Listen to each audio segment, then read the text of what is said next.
Welcome to Synchronicity. My guest this week. That's right, I have a guest. The fuck do you think I am? I have guests these days. Every week, usually, sometimes. It's been a little indeterminate. I'm pretty good though. Every week we have a guest. Excuse me, I'm gonna cough. This is super unprofessional. Yeah, sorry. Throat chakra stuff this week. Everyone's having it happen. Sometimes. It's not so bad. It's all good. Okay, welcome to Synchronicity. My guest this week is Johanna Warren. You may know her as an awesome actor and musician. She's cool as fuck. You can find links to all of her stuff on the beginning, what? No. On the episode page, on the podcast page. Find all this stuff. I'll also probably be a little more organized at the end of the episode and give you actual links and shit. I'll verbally say them. You're going to actually type it in when I'm listening to me. What the fuck? There's links there. Click them. She's cool. Tune in. All right. So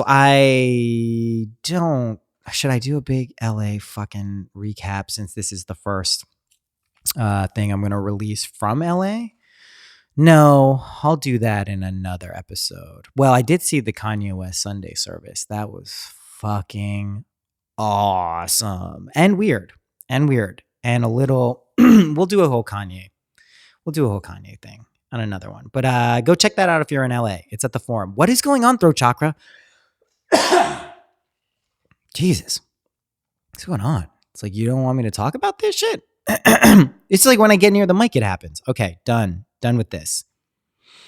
God, I think it's all fun and games being a podcaster in your garage smoking weed until you get a mild, non-real big deal kind of tickle in your throat. It's pretty tough. That's all I'm saying. Johanna, what a lovely conversation we had together. You could tell by my staccato use of voice there. That's how good it was. Yeah, man, we talk about it all. It was just super flowy. Easily one of my best conversations I had out there. I had a lot of conversations. They're all great, but this one stood out, hence why I'm releasing it first.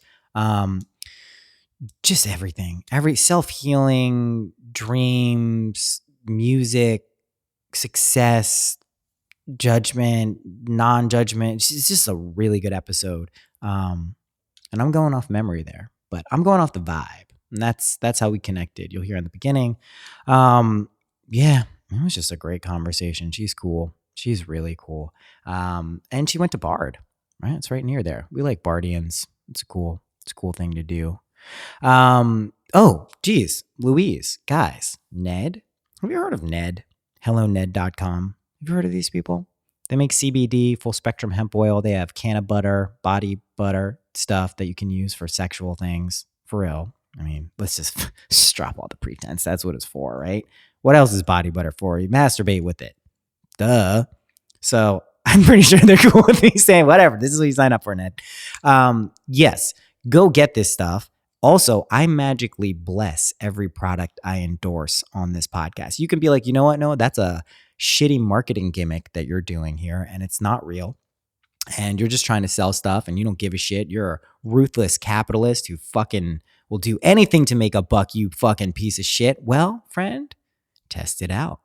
Return it if you don't like it. Blame me. Write me an angry email. I'll fucking reimburse you. If it's not magically blessed by me, I'll reimburse you. How about that? Ned has no part of that. Don't blame them.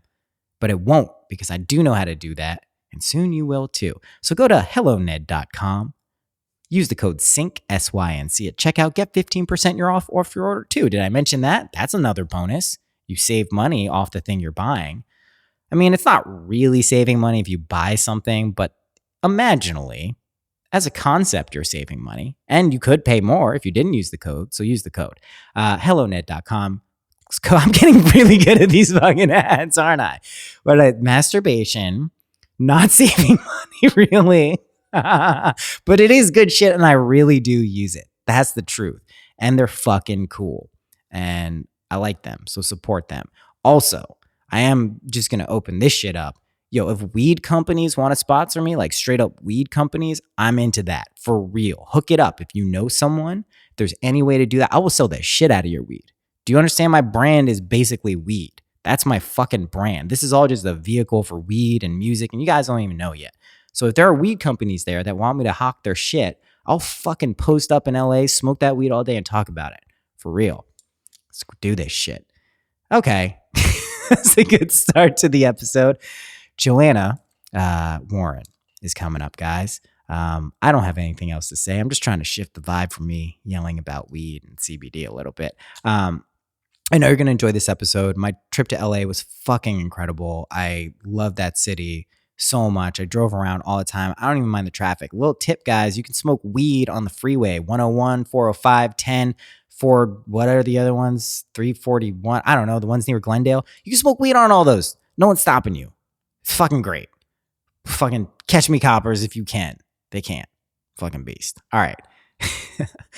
I'm getting pretty reckless here, but I heard you can smoke weed. I heard that's something you can do. I would never do that. Who would do? That's reckless and inappropriate, and one should not break the rules. Okay, have I spoken enough to be considered a good intro? I think I have. Without further ado, guys, here's Johanna Warren.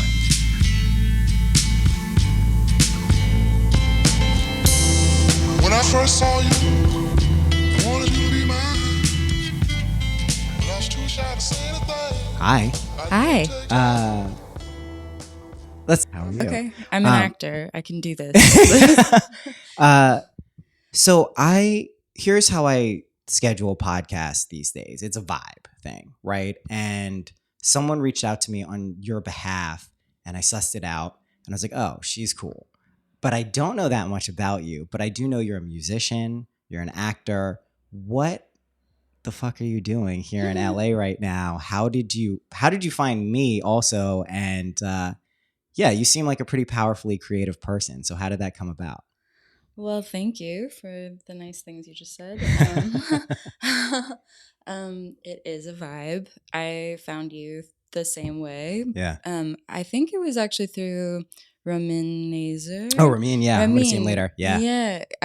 I love his art and follow him on Insta. And I think he mentioned other cool podcasts at some point. Yeah. Yeah. Because he's on MindPod Network. Yes. So it was through that little star constellation. He's a force. I mean, his art is just like every time it's so on point. It's on point, and it's just like he also takes heavy shit and makes it not heavy. Yeah. And it's like, thank you. Yes. Like a prismatic splitting of the darkness into all the rainbow colors. Exactly. That's his function. Interesting. Okay. So you found me, but I'm a special type of vibe too. Like there's a lot of podcasts out there, and I know what hooked you? I'm curious, this is just for me, it's for my ego. What hooked you into Synchronicity? Even just the name, Synchronicity is the guiding force in my life, how I know that I'm on the right track. Right. Like I get freaked out when I don't experience a freakish amount of synchronicity in my life. Yes. It's like, oh no, what have I done? I've lost the golden thread. How often does that happen? Back. Do you like that I click lose out it? Of it? Yeah. I would say I have a moment of that kind of feeling like, did I lose it? Probably once a week or something. Like if a day goes by where something uncanny hasn't happened. Right, you notice it. Yeah. Totally. Because it's gotten to the point where it's so frequent that it's to be expected. Right. You know? Right. And that sometimes I found is what delays it a little bit when you do get those days of like, what the fuck? Is this like base reality again? What happened? It's when you don't expect it, right? It always is there. What do you think synchronicity is? It reminds me of the feeling of deja vu in that it's this mysterious winking feeling from the universe. Like sometimes I start to think, what does it mean? What is this? And I kind of come back to the place of understanding it. I don't need to know what it means. It's just a little cosmic winky face just reminding me it's a mystery. It is a mystery. You don't have to know. It just feels good. Just let it feel good. I think I figured it out. I'm getting bolder and bolder these days. Just based on direct experience. So I think my direct experience I had for 17 years ago, I had an experience where everything was a synchro. It didn't stop. There was no cessation in the synchronicity. Not like each day there was a few. It just didn't stop, which gave me some perspective on like, what the fuck? Mm-hmm. I didn't know what it was back then, but recently I really firmly believe that, right? Our life is a symphony of synchronicities. Mm-hmm. You're the conductor and you're conducting a song to make yourself remember who you are. That's what I've realized. Synchronicities are signs, right? Signs always follow. So it's interesting you mentioned deja vu, because I finally fucking figured out, at least in my life, what it is. It's when you pre-imagine something and then you remember for a split second in this reality and it seems so familiar, it's because you just remembered that you thought of this or imagined it before for a second. You're like, what the hell was that? It's very much related to synchronicities. I've found you can slip into a state. Our conscious mind is kind of this filter, right? And it filters out, I think, this omnipresent state. Like Carl Jung said, right? For those with eyes to see, everything is a synchronicity, right? I'm paraphrasing there. That's a fact. It's just a fact, right? Well, yeah, because we want to break things down and structure a linear sequence of events, but that doesn't seem to be the way it is. And yeah, all of these experiences of the nonlinear nature of everything point to the fact that everything has already happened and is happening all at once forever on top of itself. That's exactly right. And that's exactly right. I remember the very first time that I smoked actual weed and not like oregano that I had bought in a little baggie in Atlanta. The very first time that I got actually properly stoned, I walked out onto the roof of my parents' house and looked out at the stars and had this experience of seeing my whole life fanned out across the starry sky, and it looked like a film reel of projection slides, and then it started branching off into all these alternate timelines, and there were a couple places in the reel where slides seemed to be out of sequence. Yes. And I was like, oh shit, that's deja vu. It's really, you're really tying some stuff. I love the Keith Haring stuff. You're really tying some stuff together for me here. So what we're doing, as best as I can tell, is time doesn't exist, right? It's this nexus point that is just there, and we filter it down into this spectrum. And it's pretty fucking amazing how we do it, and we stretch it out like silly putty to like be able to experience it. As I've started doing this imaginal stuff, before I actually started doing it, I would get a very odd sensation when I was doing it correctly after the fact. Retrospectively, I put this together, that it felt like slides falling into place. I don't know how to describe it, because it's not like looking at slides and looking them into place, but it felt like a shuffling of things in place. And as best I can tell, what we're constantly doing is deciding what slide. We live in this permanent slide, but we move it across different film sets, right? And that's the timelines. And what I've noticed is if you can stay in this open, intuitive space, you can effortlessly glide across whatever timeline you want. Now, emotions can come in if they overwhelm you and kind of knock you off base, and your senses specifically will fuck your shit up. If you react to the external world, you get trapped by it. But it's interesting you mentioned that slide, because that it's just, I don't know how to even describe it. It's like if you can imagine in your head something just sliding into place like a bunch. And now that you mentioned that, it's like, that's definitely when I know I'm doing it right, that's specifically what it feels like. Interesting. Yeah. I've started the last couple of years, I've had this really visceral feeling that arises in moments that I'm conscious of as a juncture of choice, where different timelines emerge from this present point of awareness, where I can see different futures unfolding. Well, if I go this way, or I could go that way, or I could go that way. And that feels very powerful as a sorcerer, to recognize, okay, I'm standing at this crossroads, and I can slow down time or pause it and Right. really contemplate and Right. start to like see a little farther down each of those roads and say, okay, that looks like immediate gratification, but what's the next step? Start to play Totally. chess with yourself. You learn, right? You learn the moves that ended with your knights and rooks getting taken away. And then you're like, maybe I'll test this out some other way. Send a pawn out there and see what happens. And then, oh, okay. Yeah, that's a really good allegory for what we're doing. I'm curious because I know you read cards about your opinions and ideas about predestination versus free will, or how those two things interlap. I reconcile them like this. I believe in free will and I believe in destiny. The only thing I know is destined. This is the only thing I know for a fact is destined, is that we all wake up and remember exactly who we are, which I've been yakking about for a while now, is God, universe, Buddha, Krishna. It's everything. You're everything. And not as a conceptual or intellectual reality, but as a felt, okay, I accept this. You're also still you. That's what I know is destined. As best as I can tell, everything else is up to the individual. It's up to the individuated state of everything, from every multidimensional reality to how long it would take for one to realize that, to what bodies they would take to realize that. That's 100% up to that individuated consciousness, because it is the creator manifesting sustainer energy. A less kind of metaphysical conception in terms of practicality and duality.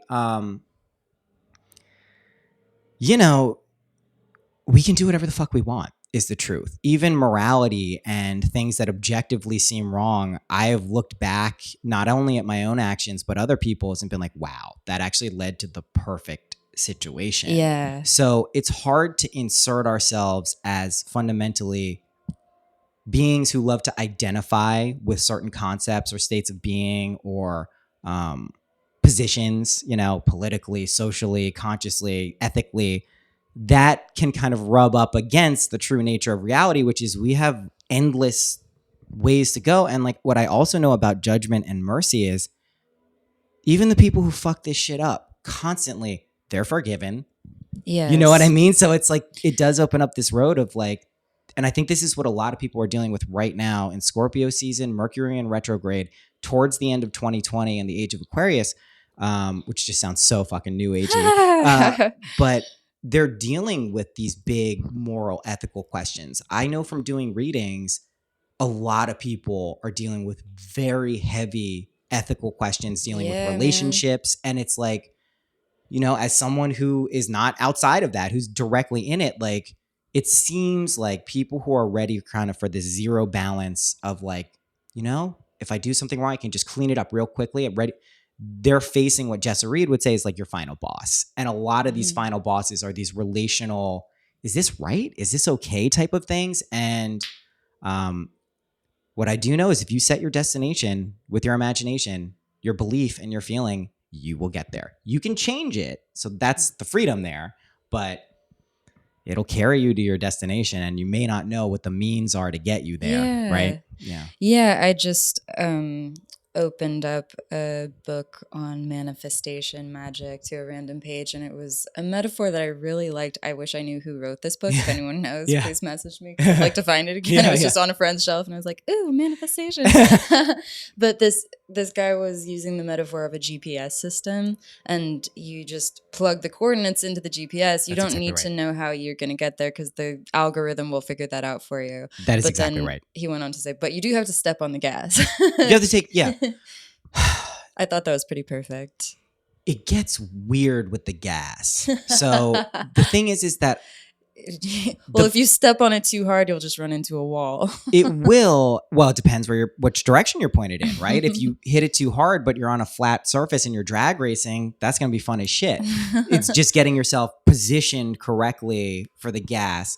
What I've noticed though is that I'm really settling into this concept of effortlessness. Yes. I notice, and I'm sure you do in the creative process, and as an actor, like, the degree that you can make it effortless and just embody what you're doing and receive it and not judge it and not try to like mold it too much conceptually, shit is really fucking easy. You know what I mean? And so my personal belief is that everything is actually like that. We have to prove it to ourselves, because if someone's like, hey, like you have like a searing pain in your leg, you know, you can't just imagine that away. Well, I've done it. I've seen people around me do even crazier shit than that. And if that is true, then it means any state of consciousness is actually easily achievable, which then puts the onus on us in terms of identifying how we would like to feel. And that seems to make it all this other shit smoother, not necessarily more comfortable all the time, but smoother in terms of letting things happen. So the gas to me, whereas maybe I would have slammed on the gas like 3 or 4 months ago when I found a desire, I'm like, that's it. Now I'm like, you know what? Where am I, like you were saying, you know, relationally, how much gas do I really need to push this? You know what I mean? And it's a very artful balance Yes. for me between tension and relaxation. yeah, Which is very musical. It reminds me of an instrument where you have Right. to tune the string, and Right. you need a certain amount of tension to produce any sound. right. And that's been something that the universe has been schooling me in recently, where because I've been kind of making it a mission to just completely surrender and completely relax. But then I've had a number of experiences recently where I'll have a show coming up, and then the night before the show, I just am not allowed to sleep. You know, there's a rager happening right across the street, and there's nothing I can do to get the rest that I think I need. And Yeah. that was the first moment when I got this download where I was stressing out, lying in bed, freaking out, thinking I'm not going to be rested for this show. I'm not going to be in the state that I want to be. You started playing it out. Yeah, and my guides were like, dude, you're a string, you're a resonant chord, and we need to tune you to the right tension. We Yes. can't have you just like too loosey-goosey up there. And not prepared. Yeah. And it was a great show. I think course. the adrenaline and the Of course, has no bearing on sleep, actually. People are learning this.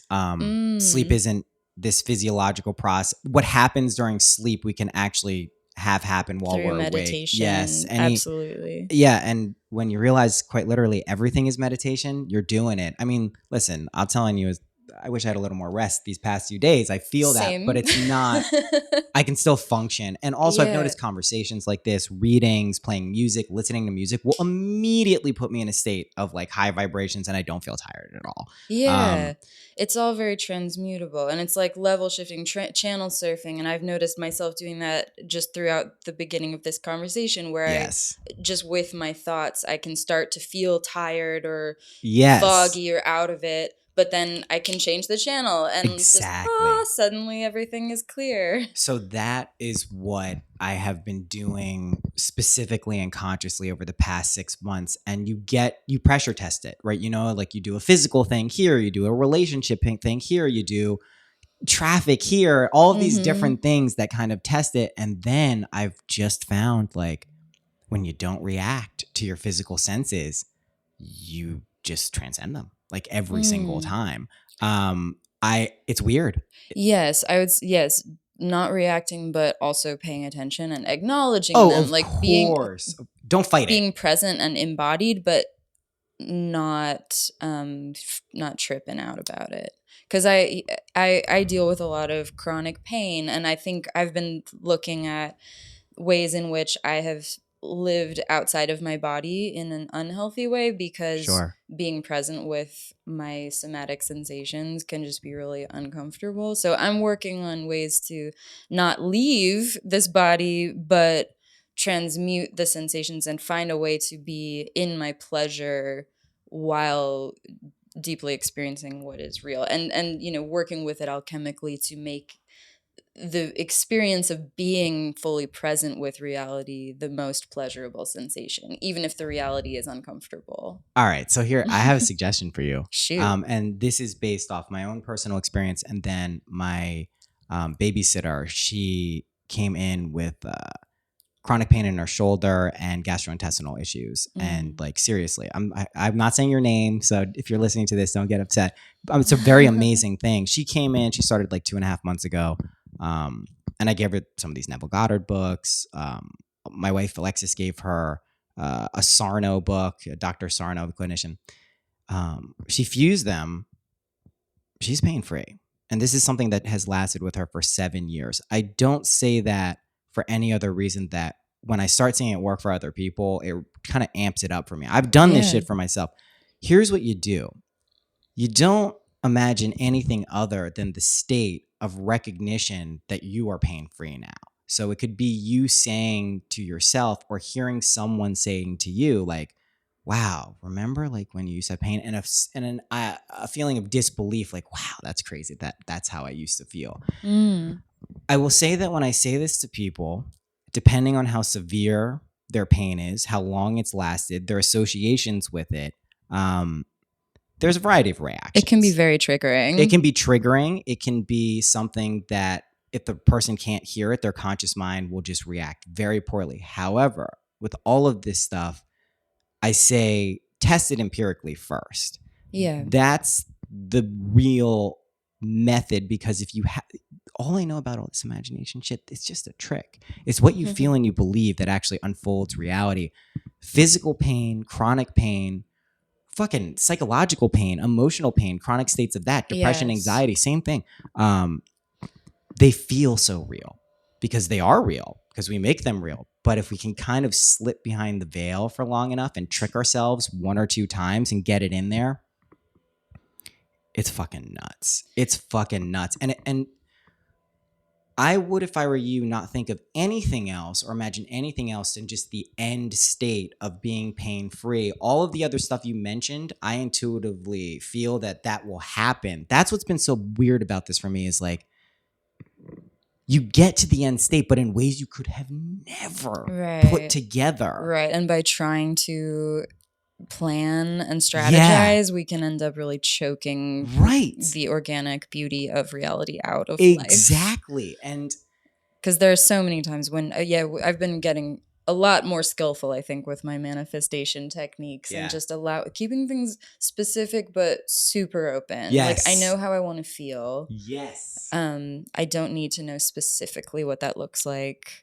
That's exactly right. I was talking about this last night with my friend who's a musician, and we were saying that I was like, because I was like, what do you want? She's like, I want to be in a relationship. And then we kept going, and she was like, oh, I want to be married. And I was like, oh, I can see the ring. Oh, I don't want to be, like, the more she went into it, she started to hone in on what she actually wanted. And then I was like, listen, this isn't psychic, metaphysical Tinder. You don't want to go and say, I want a guy, because like people will write into me for the imaginal acts. They'll be like, I want a 5'10" guy or a 5'6" girl, and I want them to look like this and have this. And I'm like, guys, like, you're overthinking this crazily. Like, maybe just be like, I'm with the perfect person and I'm eternally happy. And then who gives a shit? And like, trust me, it'll conform to exactly what you want. But like, that is like this principle in action. If you're trying to like, control freak every single aspect of it, you're fighting against yourself. Just let it happen. Like, just limiting yourself, because things can be so much cooler than you even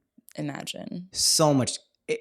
I'm almost in a constant state of awe, like, just because it's like, what the fuck? I didn't even know. I remember when I first like came into this shit, I was like, I kept saying 2 things. I was like, I didn't know it could be like this. I didn't know it could be like this. And then I would say, I fucking knew it. Like, I fucking knew it. Like, I knew this is actually how it worked. Same. Yeah. It was like, I knew it didn't have to be that way. Right? I came into the world with this awareness that things could be so many other ways. Why did we collectively opt into this bullshit? Not great. Yeah.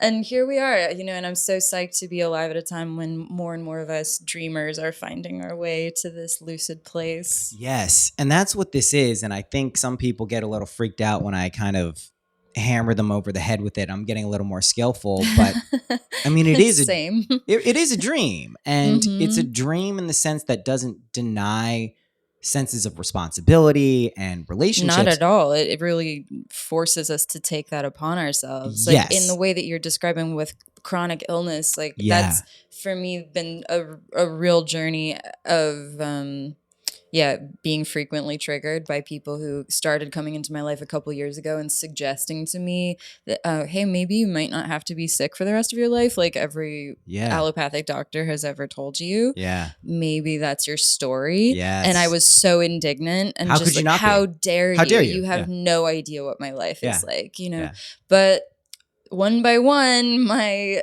allegedly incurable diseases have shifted out of my reality.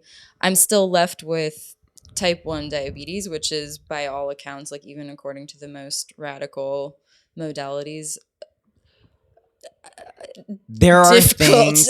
almost impossible. However, I am aware of the limitless possibility for healing. I'm also okay with the possibility that maybe it's my karma to learn how to heal myself with an incurable disease and make peace with that and learn to love the reality of that and not judge myself and let go of the shame around it, because I think being a very mindful spiritual person whose life is largely about encouraging others to take control of the creation of their reality, I've carried a lot of shame about the fact that I have this disease that I haven't been able to Like move get with it my away, mind. right? Which binds you to it, right? It does bind you to it because the shame because it's a judgment on. This is like people who are very successful, very creative, and very good at having things unfold in this world. Do this dance where like it feels like perfectionism. It's actually not. It's you propelling yourself up like a ladder or spiral of ascension. But yeah, when you let go of it, you might be amazed. And now listen, type 1 diabetes is one of these things that like you might be right. It sounds like also you are on some level really assuming the archetype of the wounded healer, which if you know anything about Chiron, absolutely, right? Like this is the it's most an archetype powerful for a reason. Right. And that's where I'm kind of going with this. It's like, I think even if it does end up shifting for me, I'm so grateful for the time that I've had with it as an expander of my capacity for compassion, my capacity to learn what that's like and how hard it is, and just all the angles of living with something like that I think have made me a better healer, because I think we're given things in this life to learn how to heal ourselves so that we can learn how to be of service to other people who are also suffering. That's the whole thing. The whole thing. So I've been speaking about this with various friends who are in healing modalities, and that is the whole game. And basically, you can. What is that? Yeah, thanks. Yeah, I definitely do. It's all good. I'll keep some more. So yeah, what were we just talking about? I got distracted by the matcha. Wounded healer, modalities, healing. Yes. Okay. Here's what I've been saying to people who are tapping into this wounded healerness energy is you can jump in the ocean of suffering to understand what needs to be done to transcend it and to help other people who are in similar positions. But if you jump in and you forget that you consciously made the decision to jump in, make sure you don't drown. Make sure you don't drown, and make sure you don't get stuck there for a long ass time until you realize you can't drown. And you know can't help anybody else. Right. And that's, it's such a delicate balance between inviting in suffering to learn from it and then wallowing in it and fluffing its pillows for it and getting caught. Inviting it to stay forever. Exactly. And just becoming a wound. That's losing exactly the healer right. part. Exactly. And so what I've been encouraging people who I sense are doing this is to jump in and then immediately grab the dock and get the fuck out. Because you can shorten the distance of these things because time doesn't exist. It's not like, and if we want to play it out and painstakingly go through the efforts to clearly be able to elucidate to all types of people, and that's the truth, like, if you only heal yourself in one way, it's going to be accessible to a lot of people. But if you do it and get multi-perspectival view over it, you're going to be able to help a lot more. So you might want to spend some more time in those situations. Yeah, man.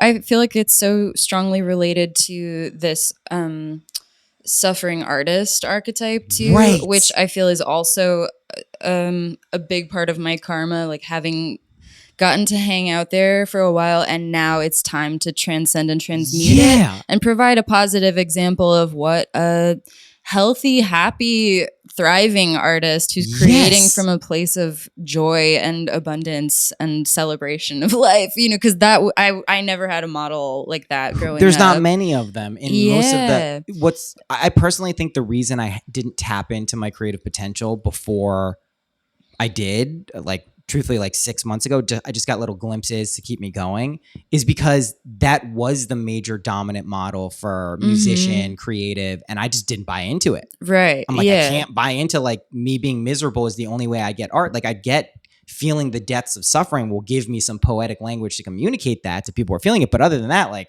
Right. I think I'm a happy person, and I think I can still make amazing art, and I know I can. So Yes. I think it should be viewed as an initiatory experience, which Sure. is very important. You have to go there. You have to go into the underworld, but you have to resurface. Just don't get stuck there. Exactly. You know? Orpheus, right? Yeah, Orpheus absolutely. is the tale of Orpheus. His wife gets trapped there. He goes to get her. Don't look back. Don't look back, motherfucker. Don't look back. You look back. You look back. She's gone. She stays there. And, you know, a lot of these things aren't as just the personifications. That's the masculine and feminine energy. And that story is also an allegory for how we use our conscious masculine minds to impregnate our subconscious feminine minds. And if we keep looking back to see if we really did it right, guess what happened? She's fucking trapped in the underworld. You know what I mean? I know. Yeah, it's a tale of faith and trust. Yes. And I've had so many Orpheus moments. Oh my god. God damn it.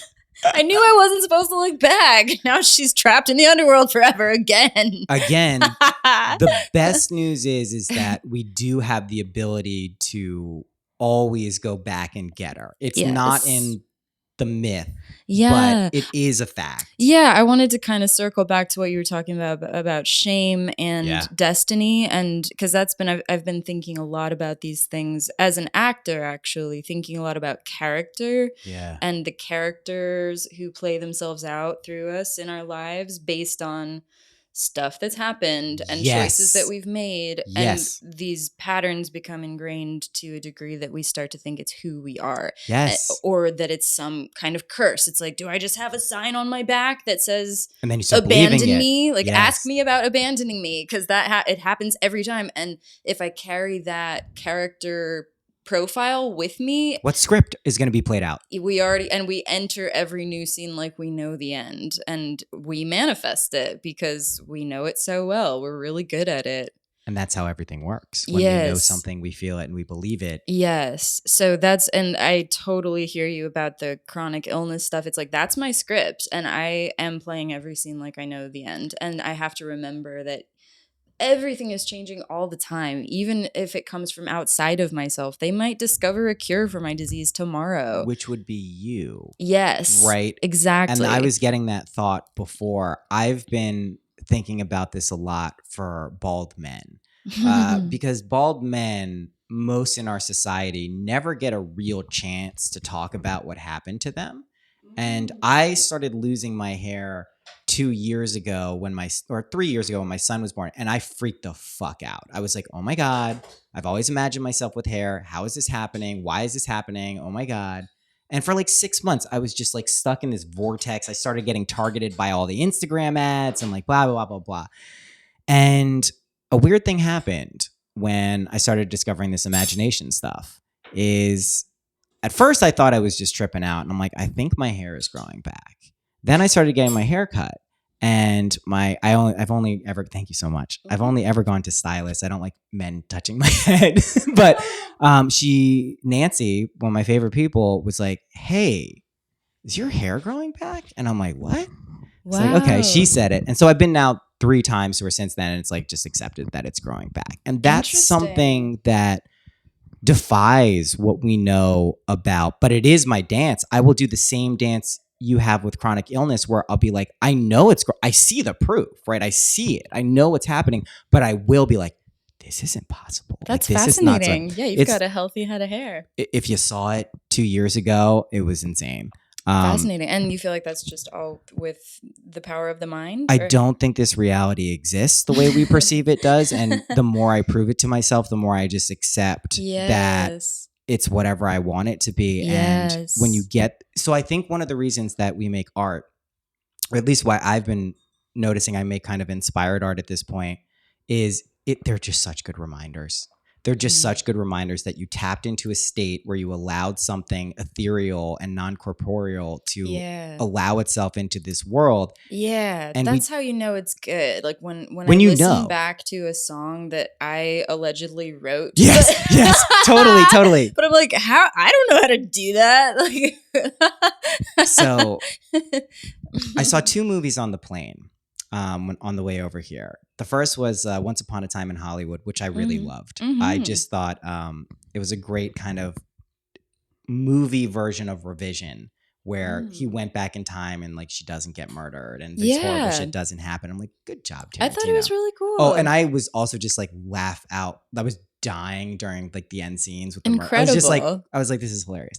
And then the other movie I saw was Yesterday, the one where the guy, there's like some glitch, all the lights go off, and then he's like one of the only people who remembers the Beatles. So he starts rewriting all the songs and he becomes famous, but he starts to feel bad because they weren't his songs, and he starts to feel shame for it. But then there's 2 other people. I'm giving it away. Fuck off if you want to see it.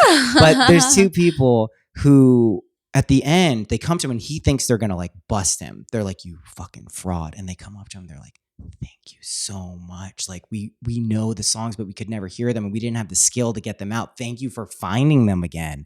Wow. And I think that's basically an allegory for what we do whenever we hear any music. It's there somewhere. It exists. It's just if we can tune into it and express it through ourselves, it becomes this thing that is a beacon for other people who get it.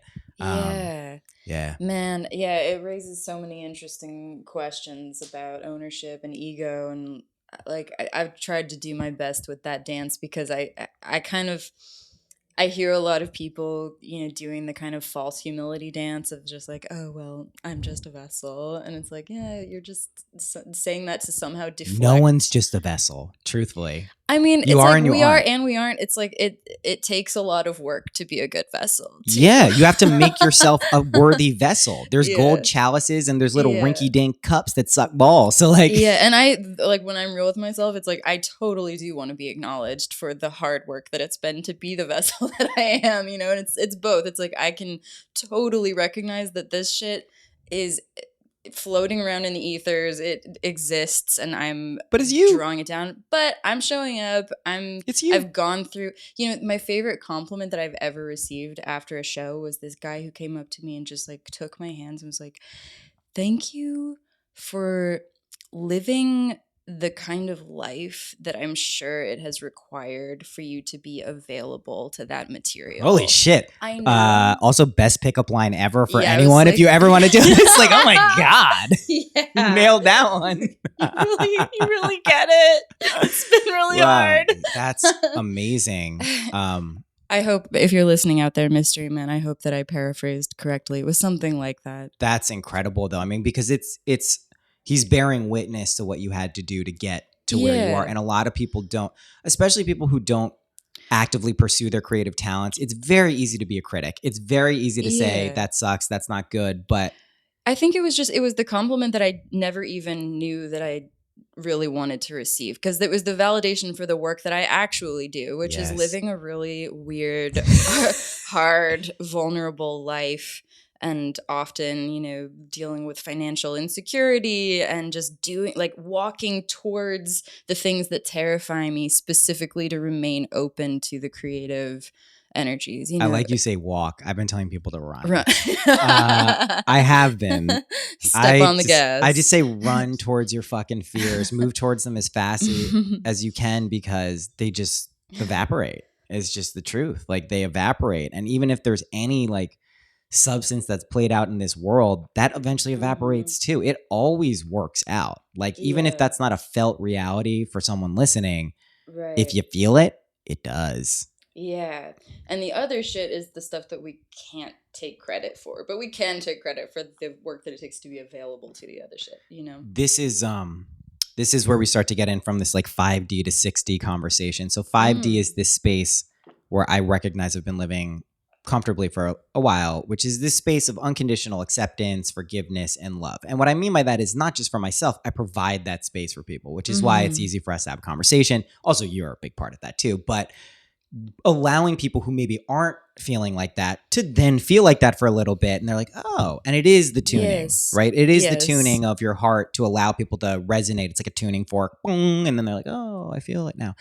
60 is where shit gets very interesting, because 60 is that plus this added dimension of collaboration and intimacy, which I think is what is the forefront of what a lot of people are experiencing with like relationship stuff, because the boundaries, like in the same way that gender moved to a spectrum, relationships are now moving to a spectrum, and it's like this weird schism for a lot of people who are like, no, that's not how it's supposed to be. And people are like, what the fuck is the matter with me? Like, why is this happening? So this is something that I think is just emerging in this place in time. And we have to basically learn how to mitigate something that's changing that we maybe can't be in yet in linear time. And yeah, it's complicated. It's complicated is the best way to say it.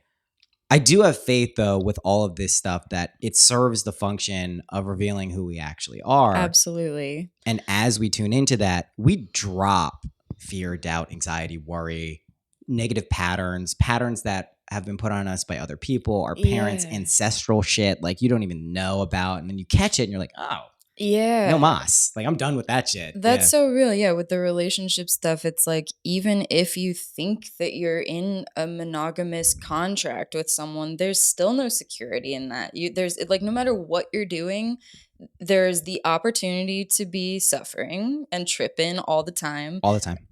So you just have to ask yourself, do I want to be suffering and tripping all the time, or do I want to find peace? This is why I've been saying to people, to get to the heart of what I think we're talking about here, it's having the wherewithal and practice to know what you actually want, know why you want it, accept that you want it, and then have the ability to actually have the faith that it's going to happen. Yes. I see a lot of people who are good at manifestation and slipping behind the veil and just getting what's going on, who do things, but yet are still subservient to aspects of their being that they haven't kind of worked with the shadow stuff or anything else. And it's Orpheus again, you know? Like I've experienced that a number of times in recent memory, where I get something that I feel like I've wanted for a long time, and then through some really subtle but really important little slip, and like I just watch it disappear.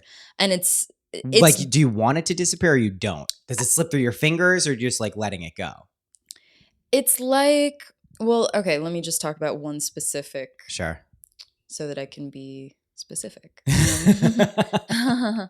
It was something that I thought was outside of the realm of possibility for a long time. Like a person who I thought, like, wow, like they're so far out of my orbital field. I couldn't possibly connect with them. Yes. And then we connected, and I think I got so excited and probably pressurized it a bit too much, and I didn't do anything wrong objectively by any means, but I think there was a moment, or maybe a series of moments, when I went against my higher judgment, which was just to like let things be. Don't chase it. Like, you just let it unfold on its own timeline. You don't need to, just don't look back, you know? And I looked back. I just wanted to make sure. It was like there was some part of me that couldn't quite believe or integrate that this was actually happening. So I just needed a little double assurance, check, right? You know? Double and check. I think that gesture. It's right, pillar and Lot's wife, right? Turn back, it's a pillar of salt at that. Who's Lot's wife? I don't know her name, but basically it's the same thing. The good news is those things are never final. For sure. But I do know there's something that happens. This is a subtle nuance that I don't think everyone perceives. When something big is about to change in your life, when either you're about to meet someone or you're going to have a change in scenery or situation, we feel that before it happens.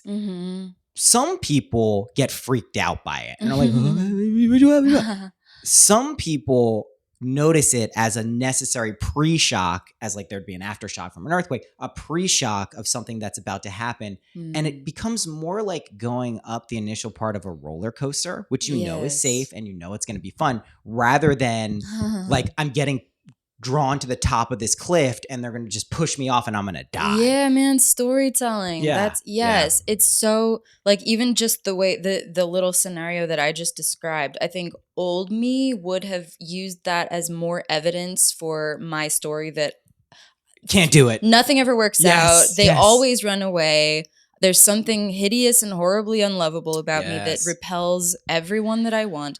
But instead, I'm very consciously, you know, getting out of that groove and using this as evidence for the fact that I can get whatever I want. And I'm learning, and I will be given more opportunities to practice what I learned this round and integrate it into the next round, because that seems to be the way it is. You know, nothing is our one and only shot. Like I believe the universe is benevolent and wants us to succeed and grow. And I believe we are the universe. Yes. I don't believe in any external. I believe the universe exists, but because we exist. That's quite literally. World. Yeah, exactly. I think there's a video where they're singing that and Bob Dylan is like behind someone and he's just like, what the fuck is going on here? It's like, I don't even think he was angry. People like make it like he was grumpy. He was probably just this is Bob Dylan. Yeah. Like, what is like, this? What is my life? Yeah, exactly. They're not paying me enough. Yeah. Why am I here for this? Gotta call my manager. Well, I'm interested because you're a musician too. And I've known this for a long time, but the allegory and metaphor of music for what this world is about as solid and holistic as I've found, because there's so many different facets of music. You know, there's tempo, there's rhythm, there's melody, there's harmony, there's notes, there's space, there's chords, there's all this stuff. There's even if you go into the digital realm and processing realm, there's filters, there's EQs, there's all this stuff. It's perfect. It's perfect. What has your experience with music been like as a creative like process for you? I'm always interested in this because I have recently discovered mine. I've been doing it, but I finally consciously got some awareness of what the fuck I do. Yeah. How did that come about for you? I mean, I've always been a musical being in some capacity, like just came out singing before I was speaking and moving through the world, just filling space with sound. Yeah, good whistler, I heard too. Oh yeah, I do. Yeah, I don't even think it was good. It was like a bird song. It was quite nice. Yeah. Yeah, I think it's infinitely compelling to me as a path because it's such a ridiculously explicit metaphor for everything that we're talking about. It's not even a metaphor. It just is the thing. Like, I feel like everything else is a metaphor for music. Yes, agree. So to have, you know, my life and livelihood be centered around moving through space, sitting down in the middle of a room full of other resonating human bodies and tuning my strings and then presenting a refined offering of my consciousness in the form of song, and providing an opportunity and a space for people to just breathe. That feels so good. And it's a gift for me. Just, I think I used to go to so many shows as a kid just because I needed that. You needed it. I had no idea how to be a normal social person in high school. I was just fucked, you know, no clue how to be with other people. But going out to shows and having this collective shared experience of attunement, you know, being in a space and all tuning our consciousness to the same vibratory offering, you know, it's amazing. It's this big group healing meditation trance, nothing like it. And so that's, I kind of knew ever since my first rock concert was the White Stripes at Stone Mountain, Georgia, when I was 13. And just, it was so electrified, and I just felt every cell in my body just shaking with this understanding that that's what I wanted to do. Like, I wanted to. It's the Shakti got you real good. So good. That'll do it. Yeah. I wanted to be a conductor like that. Yeah. I totally get it. It reminds me of something I forgot what I was saying while I was saying it, and deftly pretended like I didn't, but now I remember it, is the 60s stuff, which is, this is a realm in which we're ultimately collaborative. And it's where, for people who choose to accept this, we can basically master or very quickly get to a intermediate or professional level of skill where something we had no idea. I saw this happen for me with tarot. If you go back in my Instagram like 6 months, 7 months ago, I didn't know what the fuck I did. I was literally posting on Instagram like, what do these mean? I don't understand. And then one day I woke up and I was like, holy shit, I remember how to do this. And it wasn't me learning anything. It just remembered. And I think 60 is this remembrance that like, oh my God, this person does something amazing. I'm not egoically going to take it from them, but I'm going to shift into their space, learn what they have. This is like, I don't know. For me, one of the coolest things about music is it's not really hard. It is hard in terms of making a finished thing and having that be pure and authentic. But like anyone, like I've set up shit on my MIDI controller where like people push a few buttons and they're fucking geniuses all of a sudden. You know what I mean? And that to me is what's so appealing about it. It's like everyone does have this natural ability. I'm not saying everyone's going to be an amazing guitarist and like finger picker, but anyone can place their hands on a keyboard and make beautiful music. Well, everyone can and should be, Agreed. Dancing, making music, making visual art. It's these things that when you go into a preschool, everyone, and acting, imaginative play, we all come into the world doing all of these things. And then it's such a tragic process of just stripping us of those innate tendencies and convincing us that you need to be a specialist and you need to go to school to learn how to do these things. It's like human beings have been gathering around fires, doing amazing dance and making amazing music from the beginning of human time, and it's bullshit that we are not all giving that experience to ourselves and that we have to go, pay to take lessons or pay to go see a concert from someone who, there is something about mastery and just, putting in hours to gain an exquisite muscle control and the ability to do very intricate things that is mind-blowing, but the just primal ability to move sound as vibration through our bodies is an experience that it makes me very angry that we don't all share. Don't get angry. It doesn't help in this situation. It can inspire you to action and skillful means, which is good. But it's something that I think even for people who are musically or creatively inclined, it takes them a fair amount of time to open up to that reality. For people who just conceive of themselves as not talented or creatively predisposed, which is wrong, just to be clear, it's 100% wrong. That belief is actually what's creating that. It is frustrating sometimes to see, like, that's why, like, when you see kids play, it's like they don't have these conceptions. And like, just to be clear how this ties together with all of everything, it's like when you're a kid, you imagine stuff, you imagine things for your future. And if imagination creates reality and you accepted it back then, that shit will play out in your life. Now, yes, you can go back and change those stories because you change your beliefs over time. But again, to the degree that you can go back and remember those things, they will express themselves. And a lot of us, when we're young, have those pure, authentic desires to be creators, to play.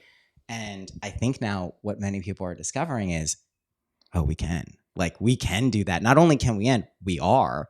And the more people who walk into that and lead by example, this is my whole philosophy. This is when I accepted like any level of attention or fame or awareness expansion in my life. It was when I was like, no, this is awesome. Like, people need to see this shit. If I feel like this all of the time, I want people to know that they can too. Like, and it's not me. Absolutely. Yeah. Yes. I'm leaning into that myself. Like, I think I've kept myself really small for a long time out of fear of taking up too much space or having power over people or influence is probably the right. Yeah, I guess, I didn't want to hurt anyone. Abuse it. Yes. And I'm at this point now where I'm convinced that, as you're saying, if I'm doing that to myself, I'm hurting other people. If I'm hurting myself by keeping myself down, then that's what I'm reflecting back to everyone that I interact with. And if I'm holding myself in a space of self-respect and just knowing I'm God, Yeah, I'm knowing it. knowing. And not in a weird way, just knowing yeah, it. just Yeah. knowing it, and like knowing that I'm infinitely worthy of love and success and all the good things, because it's so funny. Like, I think we're so conditioned to think that that's egoic, but it's like, no, it's the small stuff that's the ego. Yes. It's the like, oh no, but who am I? And the ego shit, like, to be clear, like, this is something that really in the very beginning helped me when I was doing a lot of this stuff is I don't diminish my ego. I'm not pejorative towards my ego. I don't try to kill my ego. I don't try to suppress it. I fucking love the shit out of my ego. Totally valid and useful. And I allow it to go get me the things that I consciously know are good for me. Yes. That's what I let it do. And when it flexes itself and I sound and I hear myself sometimes, I'm like, wow, it kind of sounded a little egotistical. I check in and I go, are you? And I go, I'm not. And I'm not. And if someone perceives it that way, like, okay, it's cool. That's not a big deal. I don't have to worry about it. But yeah, like, we do confuse this super conscious sense of limitlessness and abundance. And we play these games where, like, yeah, but like, who am I worthy? Like, am I? And that's your ego. It's not just like being a dick to people because you think you're better than them. Yeah, that's really important.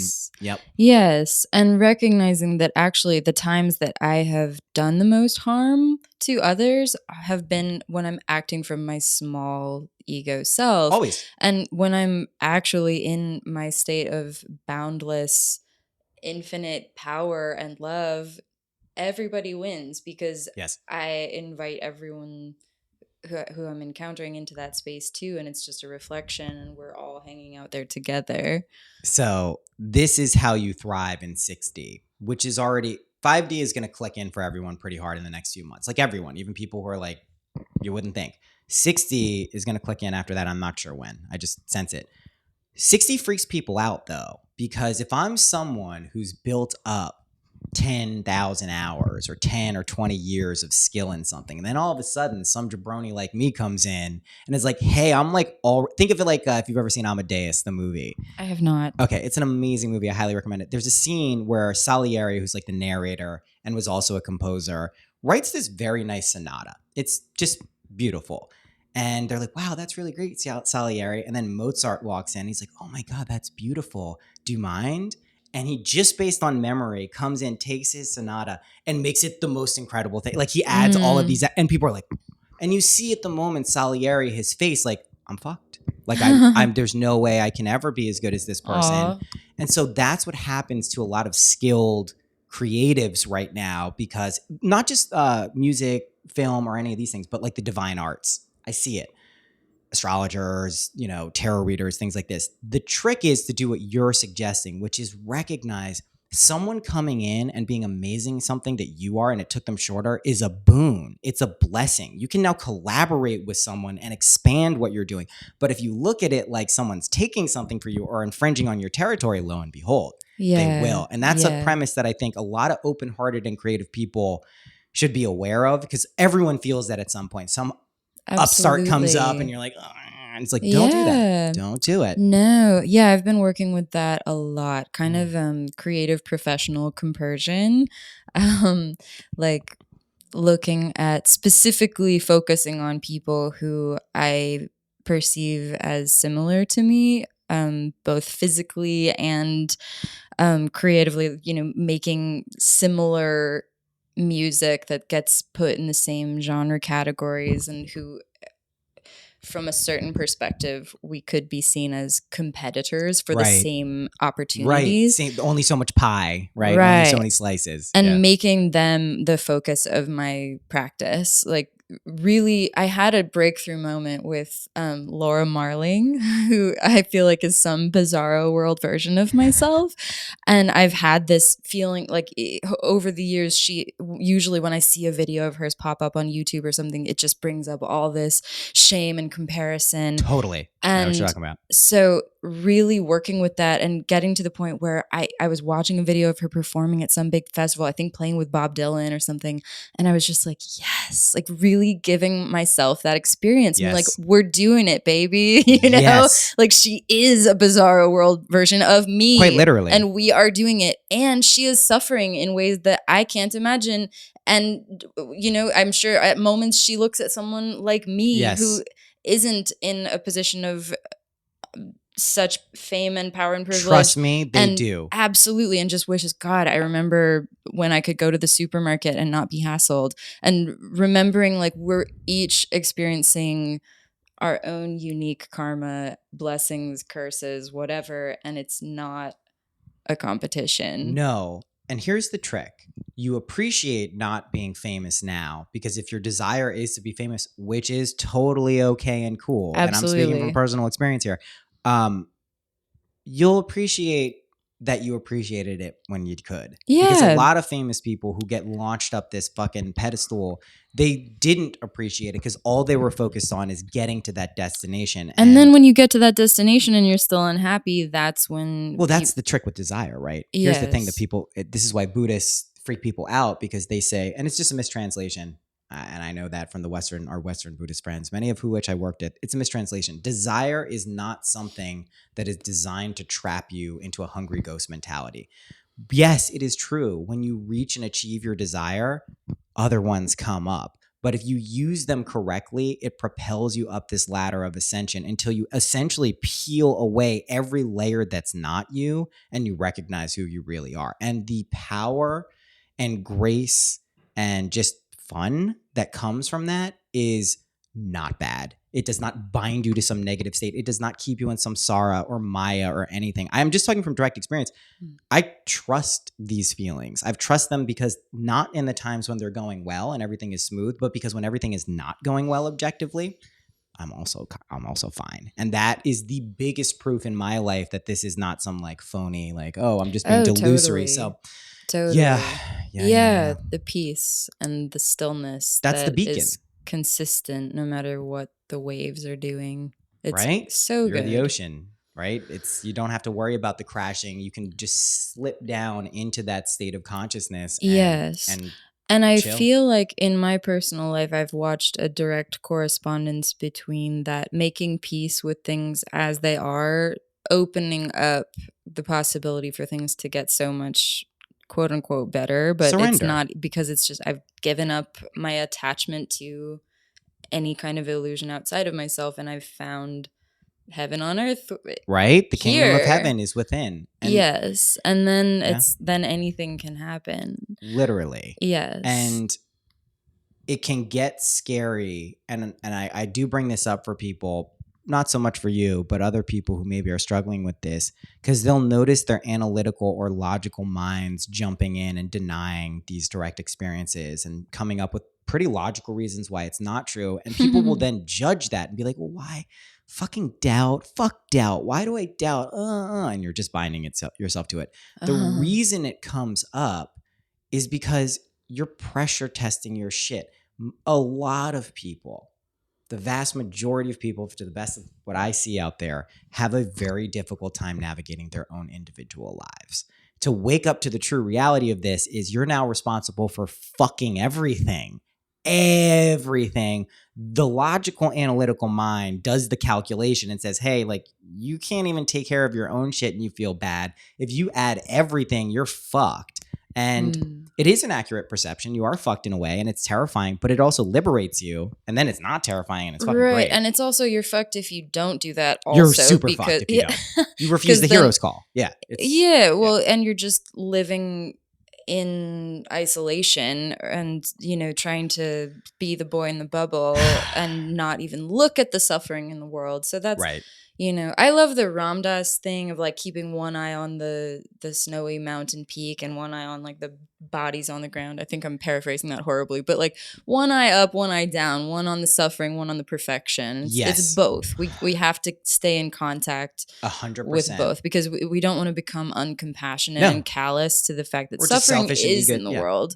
But then we also don't want to lose sight of the perfection and get swallowed in the horrors. And we see this played out in our social, political, and economic paradigms, because you can say that one who's too aware of the suffering of the world binds themselves to it. And one who is too aware of their own not selfish, but their own shit, may be blind to the suffering of the world. And that is this power of bearing witness to what's out there and then harmonizing what you see out there.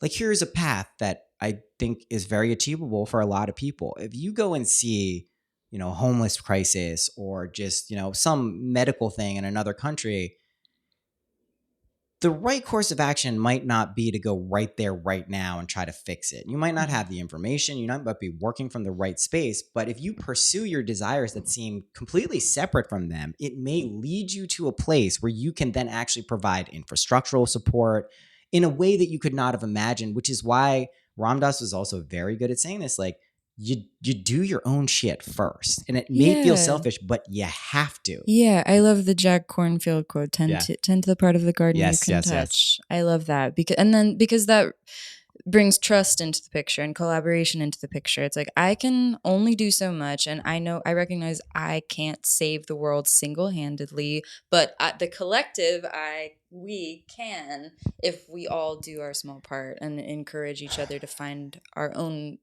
part of the garden. You do save the world individually, because when you save yourself, it means no matter when it happens, the world is saved. That's why I get so ballsy when I tell people, like, all your dreams are going to come true. Like, when I come into physical presence with people, I say, like, listen, this is the final destination.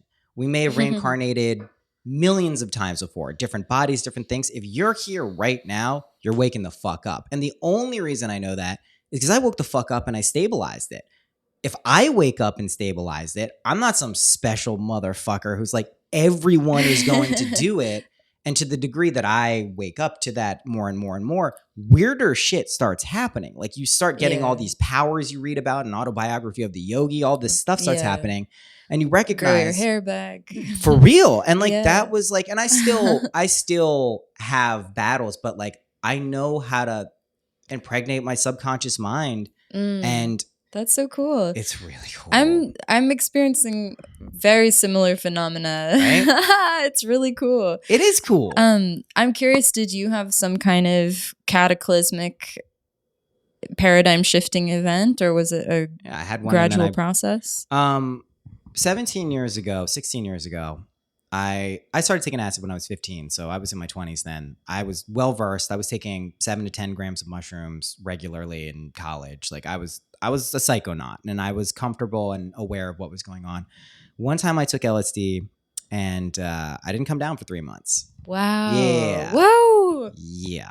And that's the normal reaction, because people who've taken drugs are like, what? Like, because most people are like, by hour of a long trip, by like hour 12 or 13, they're like, okay, I'm ready. Mm-hmm. So to have that go for like, God, I don't even know the percentage more, but it was a very weird time for me, as you can imagine, because I was at a music school in Boston, in downtown Boston. I had dreadlocks too. I had dreadlocks for 8 years. And I was a horny college kid. Do you know what I mean? Like, I'm experiencing freedom. Like, it was this weird state to basically learn that you're God and get all these downloads that I didn't gravitate. I gravitated to philosophical stuff, but I wasn't new agey. I wasn't like someone who grew up in a super new agey environment, but all of a sudden, and this is like 2002, 3. So the internet was not what it is now with like good, it was just weird. But I started getting a lot of downloads, and I did not have the ability like I do now to A, understand what was happening, and especially B, communicate it. So I would talk about things about like unconditional love a lot and numbers, but kind of more skewing towards like the crazy guy on the street. Yeah, 2002 was a different world. And people did. I was right, just to be clear. So what happened was, I really was. I was right about everything. It just wasn't as receptive. No one knew. I mean, and my friends having these revelations. Yeah, and like my social group changed because some people were like, "Yo, he's lost it. He's insane now." Yeah. And I also had this tie into like relation. I finally broke this karma, thank God. But I had weird relationship karma play where I'd project my self-worth onto women and then do that whole game, which is a nightmare for everyone involved. It's not really that bad, but I mean, it was like a thing. And that was getting weaved into this experience too. Everything, because my ego was trying to like reconcile what the fuck is going on. I was psychic all of a sudden, all of these things. Anyway, this lasted for about 3 months, and then I crashed. And wow. I had never been depressed in my entire life. I may have had like the blues and felt sad. Like, I was never depressed. I didn't leave my bed. I was in an apartment. There was very little light in that apartment. I remember knowing something was really wrong when I went. I was smoking cigarettes at the time. I remember I went up to go like buy I was smoking Camels too. Ugh. Ooh. Oh God, just Gnarly. the worst. Just gnarly. So anyway, I got up to go to the store, which is like a few blocks down the street, and my knees were wobbly because I hadn't gotten up in so long that like I couldn't walk right. I was like a fucking horse who was just born. Like it was crazy. Yeah. So I knew something was wrong. Like my mom and my family started picking up on it. My friend came up, moved me back down. I saw a psychiatrist because I was clearly not. I was drawing mandalas all the time. I didn't know what the fuck I was doing. I was still just in between worlds. How old were you? I was 20, Wow. about 20. And I went home, got diagnosed at the time as bipolar. They put me on. I was Been there. Yeah, I was very resistant to allotropic drugs, but I did agree to take lithium because it's a salt and it was an element. It's like not some compound. There's a great Nirvana song. Yeah, and it's a great Nirvana. Exactly. Same. Been there also. Yeah, so I took that for 4 years, went back to school, got into a very prestigious program at Berkeley, graduated, got to shake Steve Winwood's hand as my commencement Congratulations. speaker. There's some metaphor that goes into a DMT experience I had later. It's the best. And Philip Bailey, lead singer of Earth, Wind, and Fire. Those were my commencement speakers. So basically what I did, 4 years after that, I moved to the city after I graduated, New York. And I was like, I don't think I'm bipolar. Like, I'm very confident that what happened to me, because there was weird shit happening that had nothing to do with how I was feeling inside. So I thought. They love doing that. They love just taking an isolated circumstantial incident and expanding it into an incurable lifelong diagnosis. Yeah. And so throwing medications at it that will require more medications as side effects pop up. Yeah. And like, it just didn't add up to me. So rather than just like flushing pills down the toilet, I went to my mom, who was like the person who basically got me through this as much as anyone else. And I said, listen, I want to see a psychiatrist. I wasn't seeing a therapist, but it's like, I want to see one so I can get off this shit. Like, I don't think I need it. So let me just do this above board. And I did. And that was 11 years ago. And I'm totally not bipolar. Hell yeah. That's so good that you advocated for yourself. Yeah. Well, I knew it. Thank God. The connection between that, I basically put on my regular people clothes though after that experience and diagnosis for about 16 years. Did you shave the dreads at that point? I shaved them not too long after, about 2 years.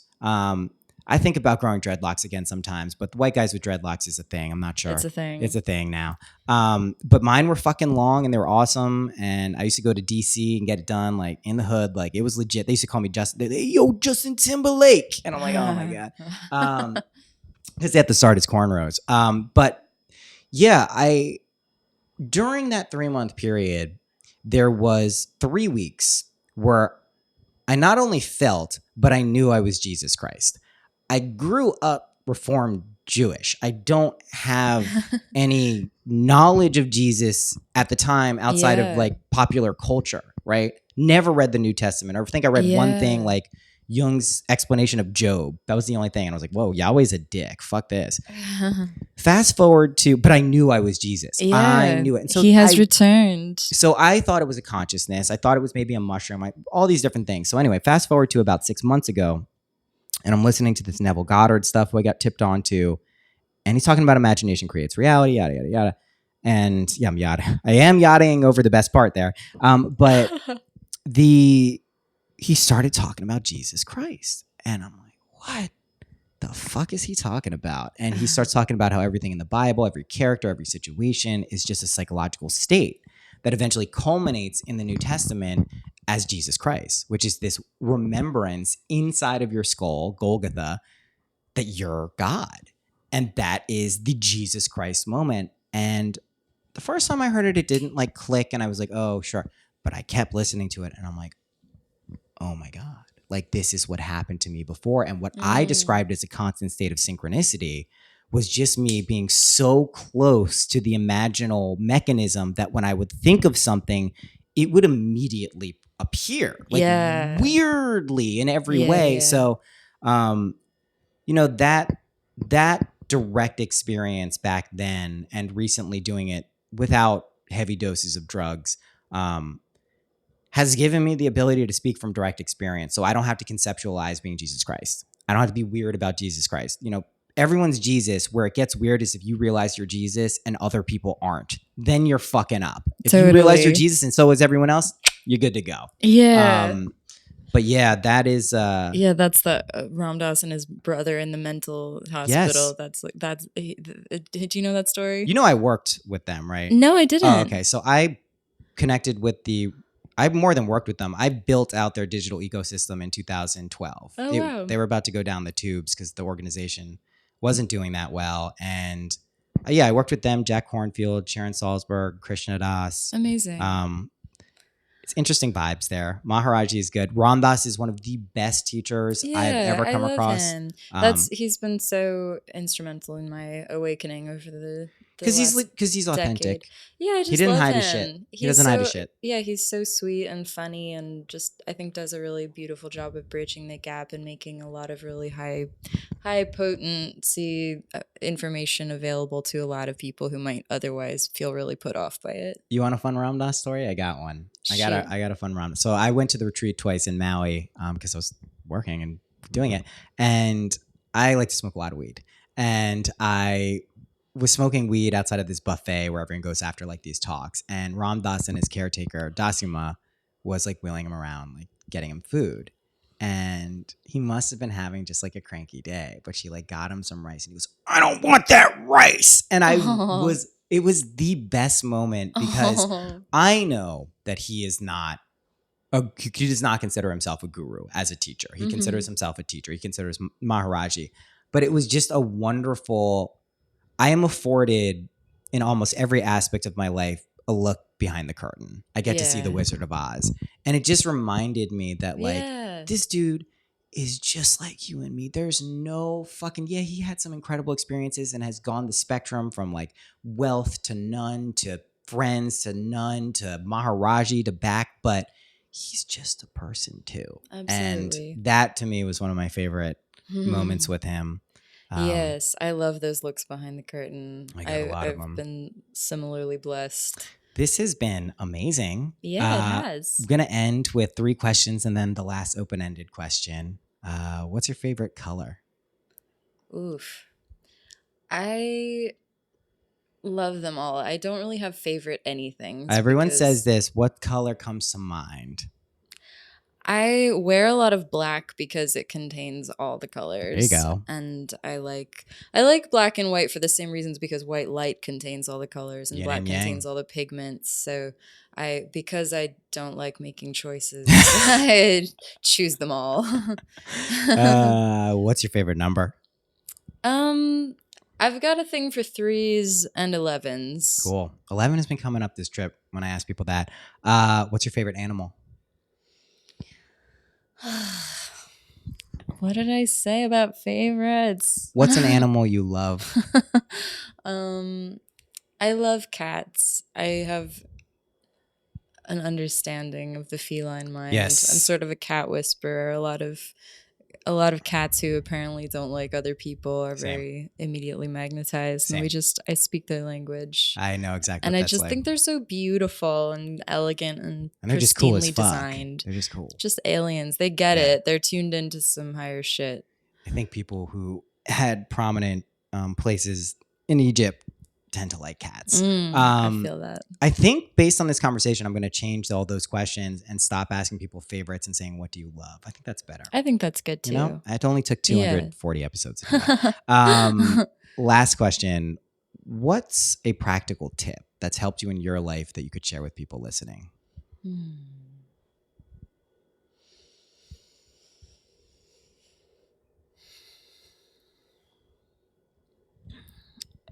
Kind of bringing this full circle to an earlier part of a conversation about letting things be easy.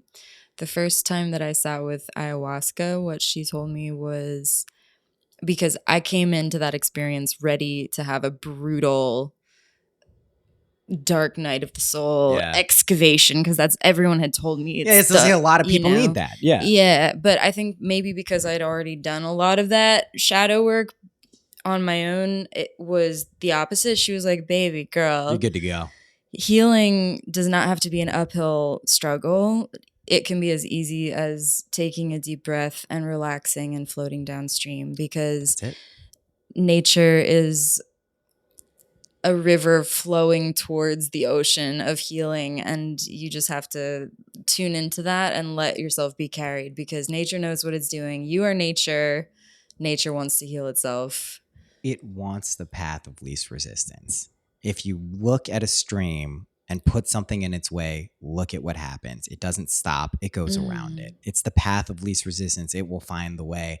It's hard for us to It's come really from, hard. well, we come Because from a reality which we're not how things worked. Right. Well, we're So so we thought. conditioned to conflate hard work with virtue and deservingness of good Right. things. It's like, well, I worked so hard for this. I deserve everything I have. It's like, you deserve everything just because inherently because you are. I like and you say for- apparently, like, oh yeah, I guess that's what it is. Yeah. It's true. Amazing. So, yeah. This has been wonderful. Likewise. Yeah. Thank you so much. Thank It's been a you. pleasure. Yeah, it really has.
Thanks for listening to that episode. Go check out Johanna at johannawarren.com. That's pretty easy to do because it's her name, and then it's just the website.com. That's easy. She's great. Her music is great. Go check out films she's been in. She's going to be in other stuff. She's someone to keep an eye out on because she's pretty cool. Rate and review this podcast. Go get the Ned stuff. Code SYNC, SYNC, 15% off and magically blessed CBD stuff. Go find me weed sponsors. That would be great for everyone. So let's do that. And I'm going to try to get back into East Coast time because I'm definitely still in California time. And yeah, so wish me luck on that. And I will see you next week for real. Nothing's coming before that. Next week for real. Happy imagining. Bye-bye.